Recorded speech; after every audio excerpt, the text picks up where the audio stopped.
When former 80s pop icon Pete Burns appeared on Celebrity Big Brother, he shocked the nation. He was virgin territory to me. He was one of the most extraordinary human beings I've ever met. His outrageous image and acid tongue divided viewers and fellow housemates alike. He's more outrageous than anybody. He's got the most wicked gob in the world. I wouldn't piss on her if she burst into flames. Love him or hate him, this larger-than-life electro-pop maestro was back with a vengeance. We love freaks, we love weirdos, we love eccentrics, and Pete Burns is probably the number one at the moment. After a long period out of the public eye, Pete's appearance on Celebrity Big Brother was a triumph that looked set to relaunch his career. It was his freak status that put him back in the public consciousness. But weeks after the programme ended, Pete Burns would find himself facing a very different reality: prison.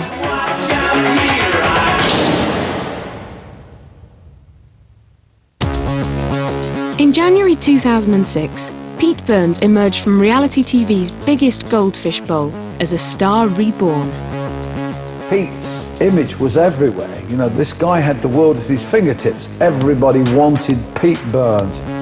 But what happened next turned his life into a nightmare. Hello, is that the bail office prisoner management unit?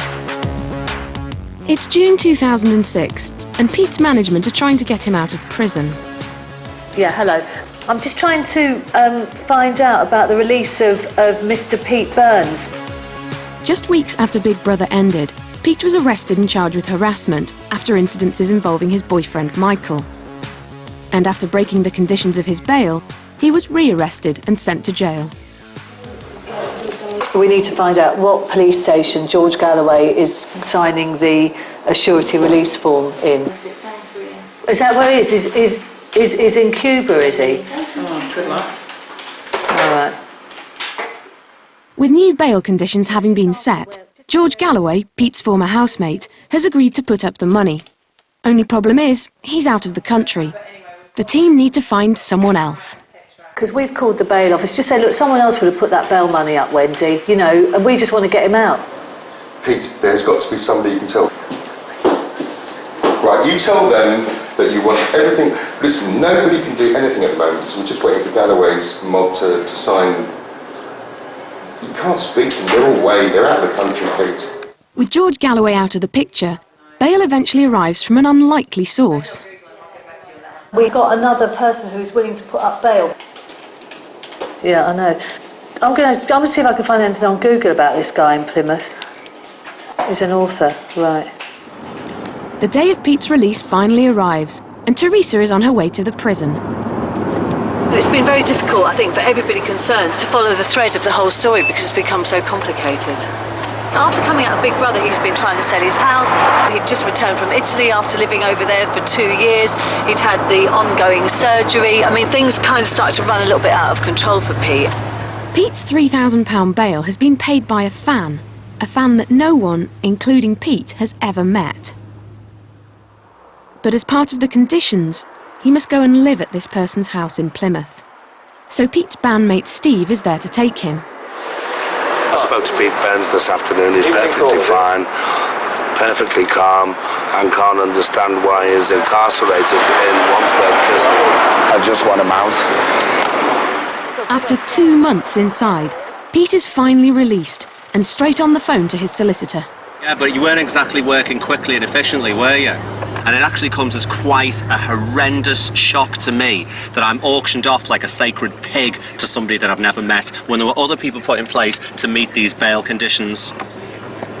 I've never met this Peter Quint. He could be a fucking serial killer, couldn't he? Pete is banned from London, so he'll have to stay at the fan's house until his next court appearance. This could be anyone. If someone had put more bail up, I'd be going to their house. I was on the market, wasn't I? It's a real shock once you go through the prison system. You go through, I mean, the bit you see, I could have laughed in your face. I mean, that is luxury compared to a cockroach-ridden cell with a toilet that went flush. Yeah. I can honestly say once you're behind the closed doors, it's the nearest thing to what you visualise a Thai prison to be. Despite prior arrests for incidents involving boyfriend Michael, the two are still together. Hey, Schnubs, how are you? Well, I'm wearing pyjama trousers and an old lady's sweater and I'm rancid. I look worse than Dinah Ross did after her arrest. The only thing that gets me through is she looked like Don King. The only information Pete has about the mysterious fan is from the letters he sent him in prison. Of course I think it's surreal. I think the whole situation is surreal and he's just another byproduct of that. I get this sort of fan mail, I get these books, I get this money. He made the best offers, he'd have put anything down to get me out of that jail. All those letters, they're unfucking believable. With each cigarette I light, he's gonna lick between my legs. I'll be red raw from that I smoke. But you must understand, at no point have I met or even seen Mr. Quint. And I kept asking him to send me a photo and he refused, so he's a completely mysterious character. And we're both dying to meet him. And he's got a nice Chianti with some fava beans waiting for us. Go to eat my liver. Clarice. It is Clarice Cliff, isn't it? What have I done to deserve this? No, I should have done a murder. Coming up, Pete finds out how much his fan really likes him. That's my bridal veil.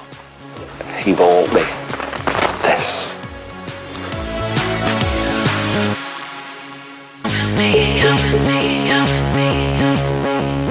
80s icon Pete Burns has just been released from prison, having served 2 months for breaking bail. He has been released on the condition that he stays in Plymouth with the mysterious fan who bailed him out. No one, including Pete, has ever met this man. Mr. Quint. It's midnight in Plymouth, outside of the fan's house. Mr. Quint. You've probably poked my eye house. This like story. Oh, help. Mr. Quint. Oh, God, I'm going to go back to jail. After all I've achieved, I've come to this. I fully appreciate this man's generosity. But this is a bit like trying to keep a tropical fish in a lavatory bowl. Mr. Quint. I'm definitely concerned, especially as he's not here. Mr. Quint. I just want to go home to my London house.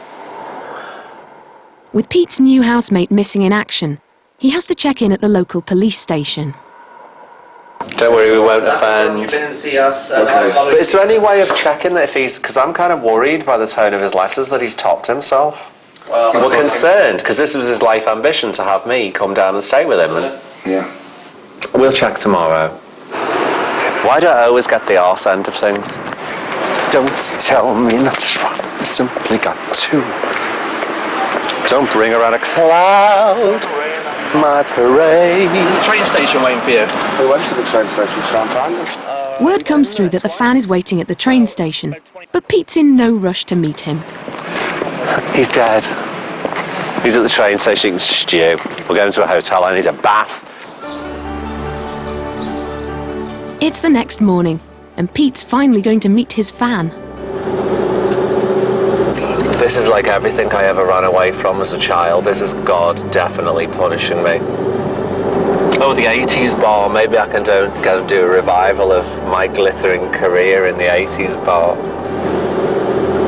The reality of it's sinking in, isn't it? I feel like I've got a date with destiny. He thinks he's bought me. You know, I'm very intuitive about people, and he thinks he's paid £3,000 for my bail, and he's bought me, and I've got to be there when he says, and he's my jailer with the velvet key, and he can go and shove it in his ass.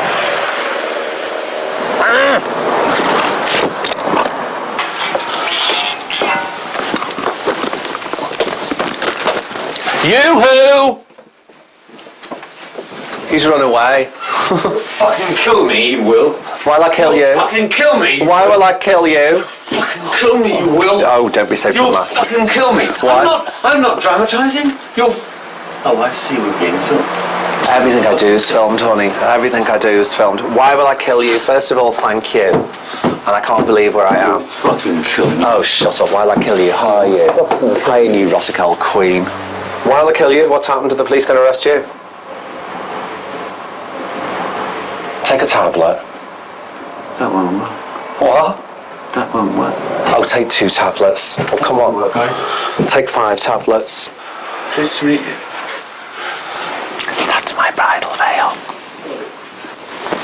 He went to Covent Garden and bought me this. It cost £4.50. There's 50 letters that he hasn't yet sent me. Here are my gifts. How can this be? How can this be? I just really don't know. I'm not afraid of anything, but it's potentially frightening. Do you know Misery, the movie Misery? It's kind of like that, isn't it? I can see me strapped to a bed with 2 broken feet. Complete the next album. Peter, I'm in shock. Don't say a word. No, I've got to say a word.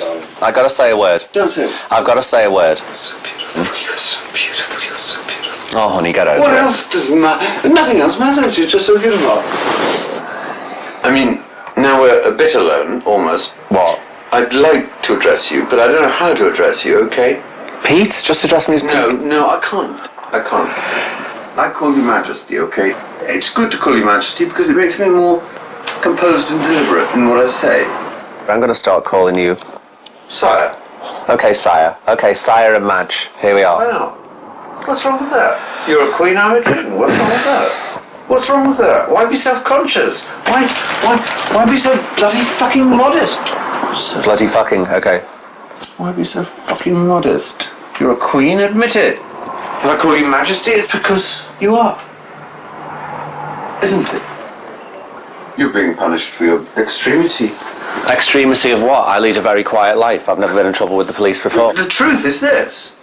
Every fucking man in the country fancies you and wants to fuck somebody else's ass because he's upset by the fact that he fancies you. So you're being pilloried. You're being pilloried above all for your beauty. You're being pilloried first of all for your beauty. First of all for your beauty. You don't pillory people for the beauty. Why aren't they pillorying Angelina Jolie? For a start, she's not beautiful. Hemingway says somewhere, if you are very brave or very beautiful or very clever, the world will try to kill you. Don't start crying on camera. What's wrong with crying? Oh, because it makes your mascara run. Please read us a poem. Peter, please read us a poem. About you? Yeah, read one of them. Say, who's that? Strutting on down the street. Ain't she the one they call the Gothic ruin? Say, ain't that the Bride of Frankenstein come back? You seen what she's wearing? That is plain obscene. That skirt was any shorter, you could kiss her anal sphincter, never mind her ass. The police ought to book her looking like that. What's she doing in our patch? She's just shameless.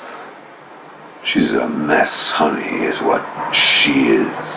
Hey, that's not a woman, don't you know? Besides, how can she give head with a kiss of that big? That's not a mouth, that's a suction pad. Head? She'd suck your face off.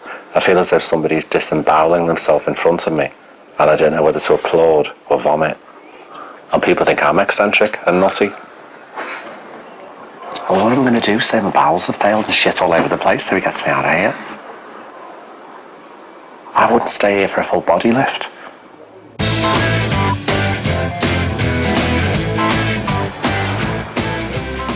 After a mad morning in Plymouth, Pete's eager to find a way to get back to London. Mr. Quint, what's going to happen? He'll stab me 300 times, chop me up into little pieces, and keep the remainders of my cadaver in a pillowcase. I really don't know. Obviously, it's great what he attempted to do because nobody else came forward to get me out of the situation I was in. I was left in there to rot. I just don't know what to think of it, you know. I fell in love without knowing this person. What else do you say? I'm in love. I mean, you'd do anything. You'd try and move a mountain with the person you love. Pete's need for surgery back in London provides him with the perfect excuse to get out of Plymouth. We've got to return to London on Friday so I get some medical treatment. Sorry, so you need medical treatment on Friday? Yeah, I'm getting it cleared. One of your bail conditions, you've got to give 48 hours. Yeah, that's what we're in the process notice. of doing. It's being done. Can I come with you? No. I have no objection to being in Plymouth, okay, but I certainly don't want to feel in a situation of any confinement whatsoever. All of my belongings and my medications are at the hotel. I cannot stay in a strange environment. I need some solitude. I need a room of my own in this hotel. These are necessities for my actual mental stability, because I have a lot of medications and dressings to apply to various wounds through my reconstructive surgery. Because I need to be in a hotel, in a bed, alone, and I need to be in a bath. I need to get these things sorted. I need to do basic grooming, plucking, waxing. I need to get a Black & Decker on my vagina. Why are we talking about... I don't know what I'm talking about. I need to piss. No. Shall I show you the toilet? I'll find it. I'll go on an adventure. I'll probably find your dead mother strapped into a chair. Norman! Get that slut out of here! He's the most beautiful woman I ever met in my life. Pete's bail conditions forbid him from contacting anyone involved in the case, especially his boyfriend Michael. Despite this, Michael heads to Plymouth. I've not seen him properly for months. You know, not outside of prison for about four months, since before this whole period. So I'd like to see Pete, you know, away from London, just the two of us. Pete's decided that he can't stay at Quint's, so they meet at a local hotel. Hello. Hi. I was working as a waiter when I first met Pete. You'd kind of see him come round the corner and it would be wow. Just this huge ball of colour and life, you know, that was Pete. I expected a bunch of flowers or a card to tell me how much that you'd missed me. One. Or a bar of chocolate. Were you not very giving in material things, are you? You just give your body willingly. It's very odd when someone well-known is interested in you, you know, and it's that whole, which I'll suffer from probably for the rest of my life, scenario, pop star, waiter. He doesn't court me with material goods, really. You do sometimes, don't you? Like crazy things like a graveyard statue. You got red glitter on your nails. I just want to be with Pete. I don't want my own show. I don't want to be in adverts. I don't want to record a song. I just want to go about my life as normally as I always have. And I always forget that because I'm with Pete, it somehow makes it different. Pete has been given special permission to return to London for medical reasons. With a long journey ahead, they stop at a local shop for snacks and ciggies. But it doesn't take long for Big Brother fans to spot him. Come on, boys, well done, that.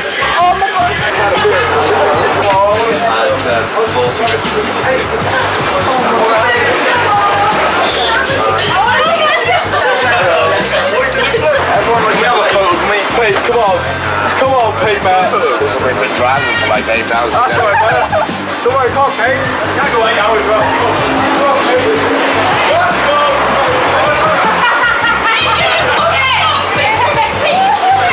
They were nice. It's a natural reaction from kids and stuff, you know. If they don't get some kind of interaction with them, then it turns from, hey, you're the celebrity, to, hey, you fucking faggot, or whatever. That's just normal. It's the Big Brother disease. The pressure from everybody is too much. The problem is Big Brother made him a celebrity again. And, you know, probably a celebrity that Pete wants to be. The British public tormented me. They kept me in there like a laboratory rat. I had to keep the persona on because that's what they wanted. To keep that persona on, I had a set amount of medications that I was abusing in copious amounts to keep myself revved up. He was very up and down. He went between seventh heaven and the psychiatrist's couch. After Big Brother, he went out on the scene. I think he was getting into the parties again. He's back on the showbiz scene in London. I think it all got a bit too much for Pete, and he blew a bit of a gasket. He's caused quite a few problems in clubs that I work in, so I think he's regarded as a bit of a loose cannon and somebody that everybody wants to see, you know. They want him in his club because he looks so fabulous and he is eccentric, and that's, you know, it's addictive to watch and to be around. They had some very, you know, crazy club people around me. And they were trying to help me as best as they knew, because they didn't know there was anything wrong. They just thought I was this fabulous, flamboyant, outrageous creature. The line between madness and brilliance sometimes is a very thin divide. At the best, it blurs. And it certainly blurs in Pete's case. During this dark phase, Pete went completely haywire, self-medicating, making false accusations about people, looking a mess. His behavior was so erratic that he became a danger to himself and a danger to others. I flipped my lid, totally, and I should have been sectioned under the Mental Health Act if I wasn't willing to go for help myself. But no, I ended up in prison because people were just seeing the image thinking, oh, that's what somebody who looks like that behaves like. I don't know, Michael was getting worried, and if he expressed any worry, I'd probably punch him in the eye. I mean, I had a knife at his throat, one incident, because he'd argued with me. I hit him several times because he would try and calm me down. I was in such a state of hysteria. And it's very painful to address these issues, but you know what? I'm not the only one who's dropped the basket. But it's a big one to swallow, that you had a big bipolar incident after your big break. And there were moments of lucidity in that period where I'd know I was ill and I'd want help, but there was no one there to help. God, I'm getting weepy on camera, stop. When did you go? To hell and back. Oh, don't.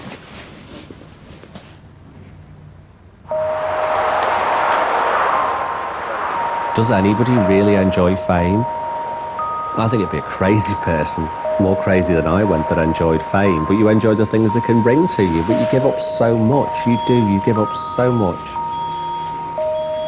I wish I'd never been so flamboyant. I wish I'd never had the need to be, you know, what I am, but it was a very real need. Coming up, Pete returns to London to face the court case that could see him back in jail. What am I supposed to do? You're supposed to be there, talk to us, Lister. That's really fucking fantastic of you.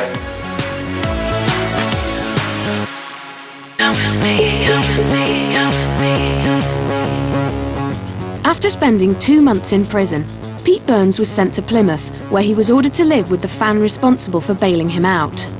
But in desperate need of some medical attention, Pete has been allowed back in London permanently, where he makes straight for his cosmetic surgeon. I prefer the back entrance. Basically, I've been true state of action of the cosmetic surgery field, and it wasn't a matter of vanity, it was a matter of sanity. Give me a big smile.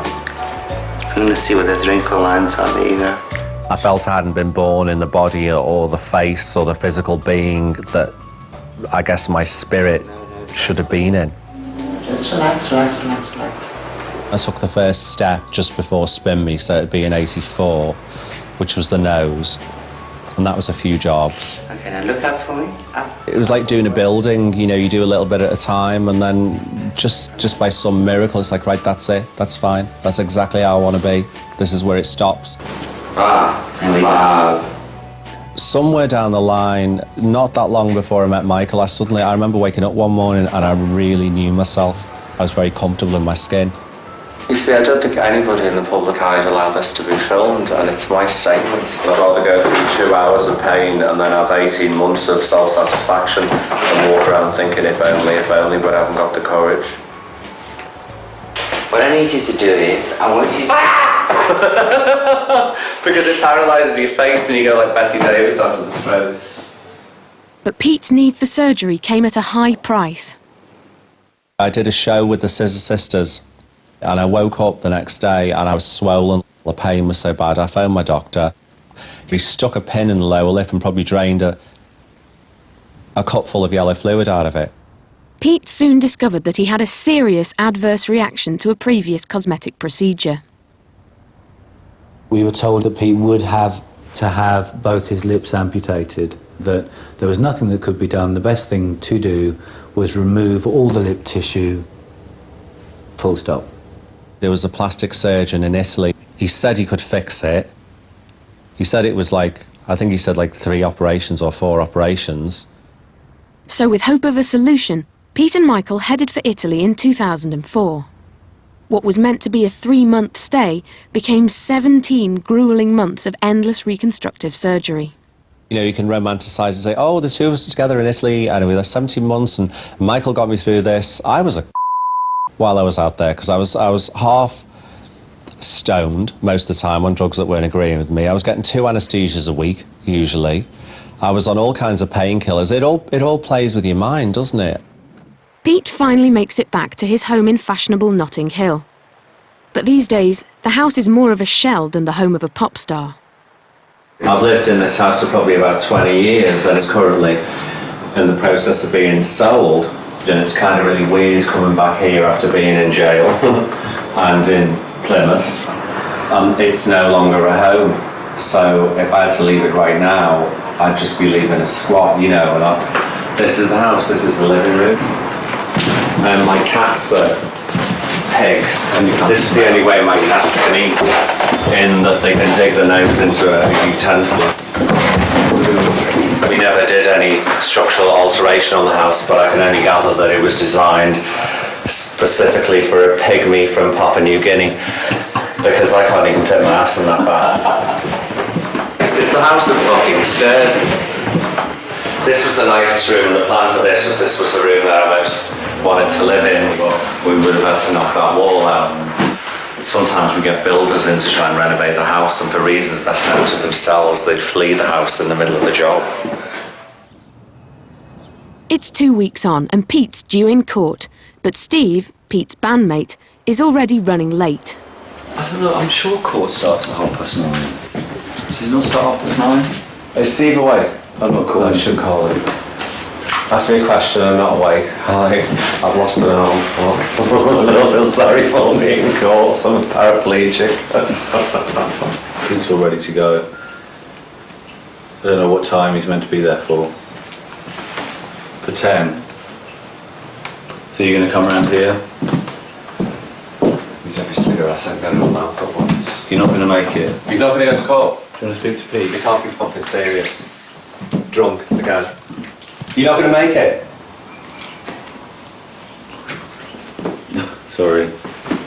What am I supposed to do? You're supposed to be there, talk to us, Lester. That's really fucking fantastic of you. Right now. But what did you say, you're not going to make it? Okay, hurry up then, Doug. I can't be late. So many times it's just been impossible for me to actually get somewhere because somebody else has been unconscious due to a massive intake of benzodiazepines and alcohol, and yet I'm the one with the problem. It's kind of an important day, and if you're late, it looks bad on you again, and it's not your fault. And where are you? Okay, can you hurry up, because if I'm late it's contempt of court. Okay then, bye. I feel surreal. What the fuck's going on? I don't know if I'll go back to jail or not. I'm trying to conceal items of makeup in my anus. Not really, but you know, I'm thinking I'm going to get a lead pencil into jail. Hey, Steve. Oh, there we go. He's brought his own limo driver. I hope I look suitably disrespectful for cause. Bye. Because of his previous involvement in the case, Michael must stay at home and wait for news. Oh, fuck off. Who's he? Is that Pappy? Tell Michael to shut the curtains, he's got no clothes on. I don't care how many photographers wait outside. I occasionally like to punch one in the head because I just want to make him think about, well, why the fuck are you waiting there in the rain? What do you think you're going to get? But I understand they're going to be there, and I don't care if they get me coming out of the house in a pair of underpants with a bin liner full of cat shit. Who cares? I feel like a pinball for the past 4 years. I feel like I've been flicked from one situation to the other, and I rolled with it, and now I can't do it anymore, or it's going to explode in everyone's face and I'll end up in a psychiatric institution. Pete's pre-trial hearing will determine the charges he'll face in a few weeks' time, so he'll need to make a good impression. Bullshit, that's how it's going. Pete's not been lucky, and he doesn't handle the unluckiness all that well, and undoubtedly he can be his own worst enemy. Because Pete arrived 2 hours late, The judge has now postponed the trial for a further 2 months. Because he couldn't come inside, it was hilarious. What you doing, Paul? Hiya, hon. It was just a farce. They were furious that I was so late. That got it off on a bad foot. Aside from upsetting the judge, Pete has also learned that Michael's previous witness statement is now being used as the key piece of evidence against his case. And it's not that I'm angry with you, but your statement was the one that tipped the whole case. Yours is the biggest statement, but that's by the by. That's the way they've handled it. So consequently, you've withdrawn your statement and the CPS haven't acted on it. It's a comedy of errors. It's just to do with the restaurant I used to work in, and Pete went in there and, you know, his behaviour was perceived to be threatening. I don't think there are many couples that have been together with the intensity that we have, where he hasn't ended up with a punch in the face at some point. That's just my idea of romance.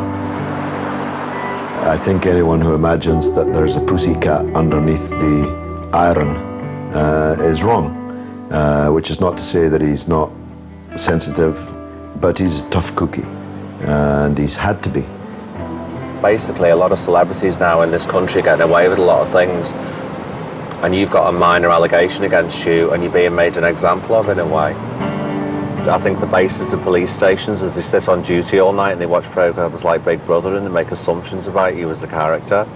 Oh, come on, that situation with the fur coat, was that not a taste of things to come? Who the fuck gets a fur coat seized by the police?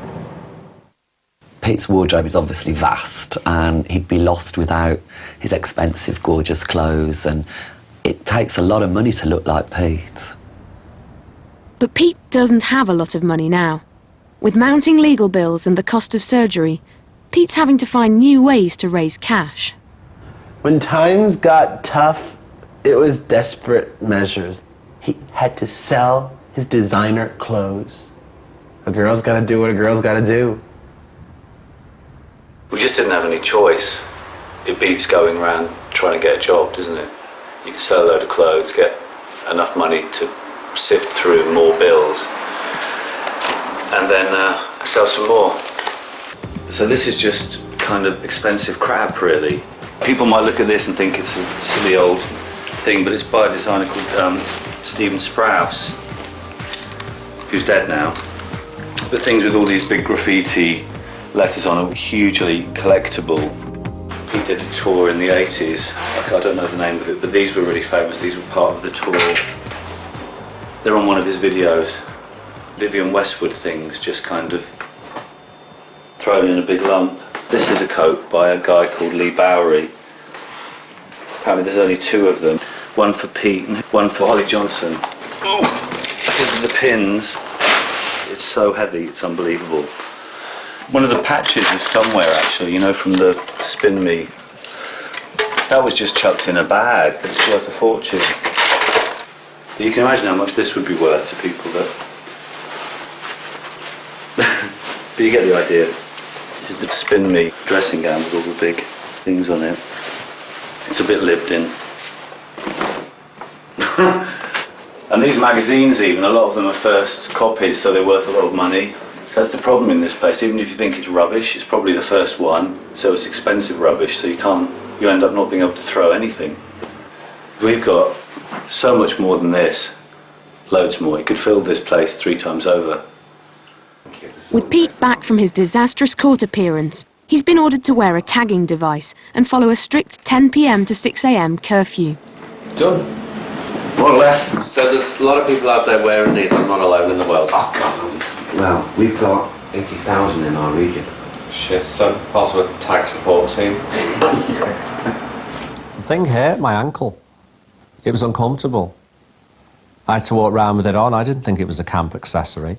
Hi, how are you? Hi. Determined not to let the tag weigh him down, Pete calls a meeting with his PR managers to get his career back on track. I just need to know what the situation is. When can you work or...? Well, I can work, yeah, but I'm not allowed out after 10 o'clock at night. Yeah, well, you won't be doing anything after 10 o'clock at night. So you're basically going to be tagged until September on a curfew, is that right? Yeah, and I'm not finding that funny right now. I'm still in shock.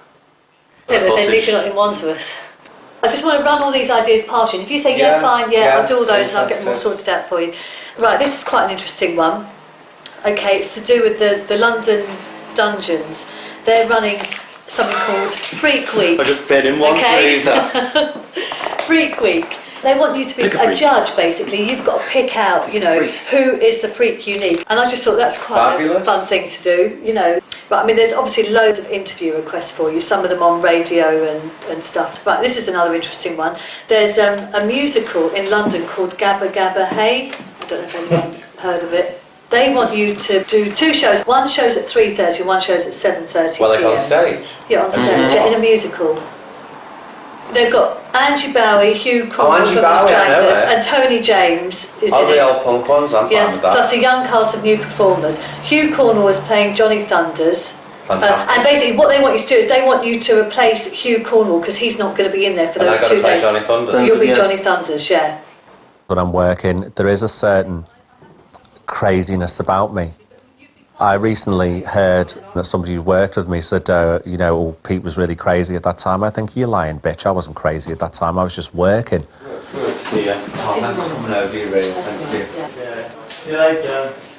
Everything can be perceived as crazy. It's not all crazy. Some of it's me, some of it's madness. It's 4 weeks later, and there's trouble at home. Michael is on the phone to Pete's solicitor. Well, they can force their way in. Well, they can just say, just go now, even if we've got nowhere to go. Oh, that's fucking ridiculous. You can't go for housing when you're Pete Burns. How stupid is that? Do you know what I mean? It's bollocks. It just doesn't, the same rules don't apply. It's just not possible. The latest today is because there's a bankruptcy order against the house and also a repossession order. And we've had an eviction notice to be evicted on Monday, which they more than likely will. We'll just have to shut the curtains and do our usual behind the couch. I had to sell my catalogue because of tax problems. We didn't pay tax for years. I don't think I'm the only artist that's ever had to do it. But I can always remember seeing the other casualties, the 80s, and, you know, seeing them go down the plug hole and thinking, well, I'm all right, I've always got that catalogue. But it had to go, or the tax was going to take the house from under us. We're going to get evicted, more than likely, yeah. You serious? No, Pete, I'm joking. Of course I'm serious. Have you got colostomy bag? You know, I don't care if we have anywhere to stay initially or anything to take with us, but if you're thrown out of here and it gets to the evening, your tagging device isn't in operation, you go back to jail. It's that simple, Pete, it's not funny. I'm not thinking it's funny. What we're supposed to do, lie on the floor? And... Nothing we can do, because again, it's been left too late. Honestly, we're at a point where we just feel like running away. We really do, because the problems are insurmountable. And he's well, they're not insurmountable. Well, I think they are. I was getting a lot of letters in Wandsworth and, you know, everyone saying, oh, you're really, really strong, keep fighting, keep fighting. And I think that's the misconception people have about me. I realise that I'm actually really quite fragile. I don't want car crash TV. I don't want people to know that I fell to pieces. There's a lot about me I don't want people to know, but it's out there in the public domain. And there's rumour, there's lies, there's speculation, and there's truth. Coming up, can Pete and Michael stave off eviction? Today I just felt like lying on the floor and screaming. And this is supposed to be a documentary that shows the transformation to triumph.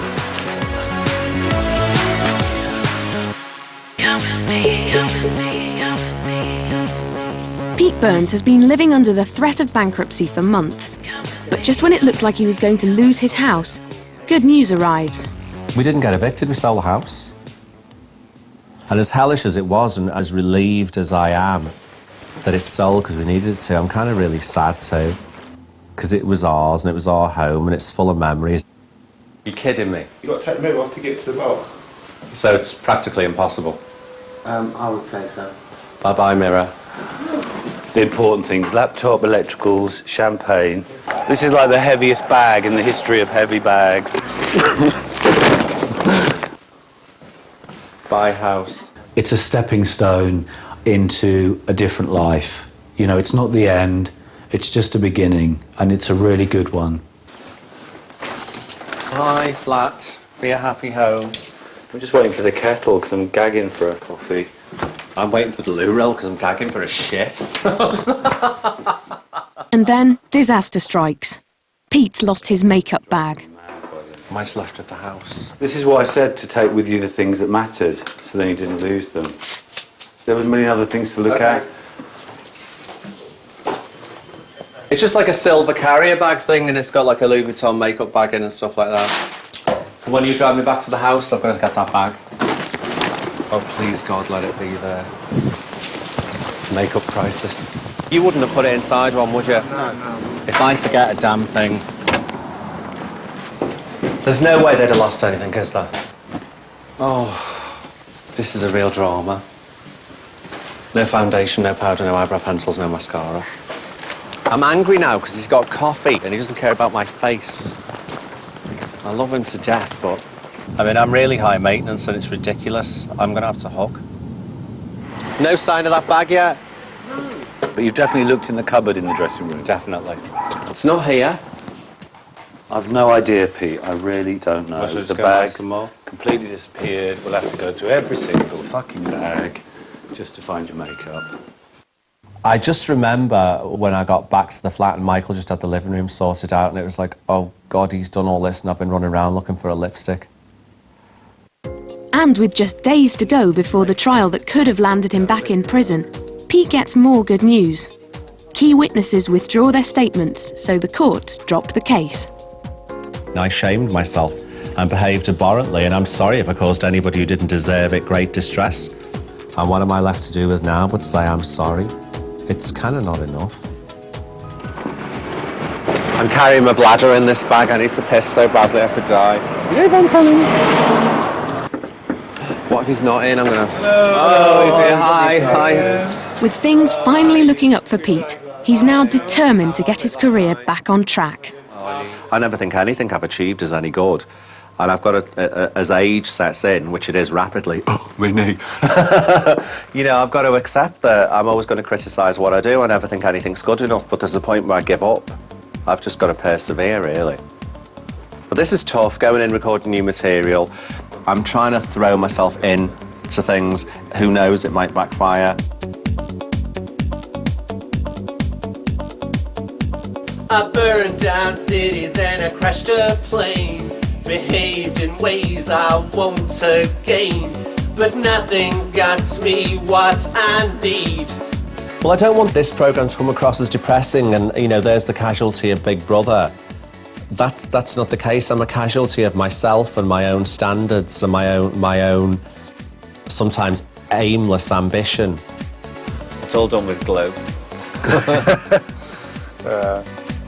I don't feel I've given anything that I would really like the British public to judge me by forever. This is just a phase in time that's being captured on camera. You know, Pete does what he does. He'd be doing it if he wasn't famous. It's, you know, it's a byproduct of his life, of his nature. Now, is that courageous or is that just somebody being themselves?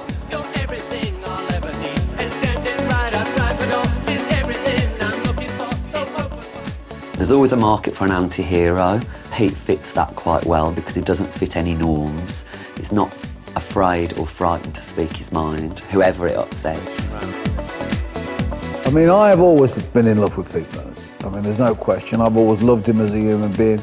And I've gone through some incredibly difficult times with him. But that's talented people. If I'm going too fast for you... No. It's just a case of being tripolar. I'll achieve something great before I'm in the soil. And that might not be a #1 record or, you know, a gig to 750,000 people. It might be something completely different. OK, audience, I'm really out of tune, but it's perfect in my head.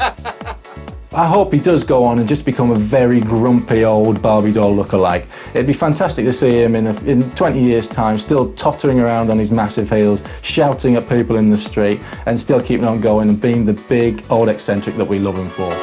OK, so to me, it's made big progress and I'm not ready to slash my wrists. Quite yet. Quite yet. Even though it might make good TV. You should let me be his manager.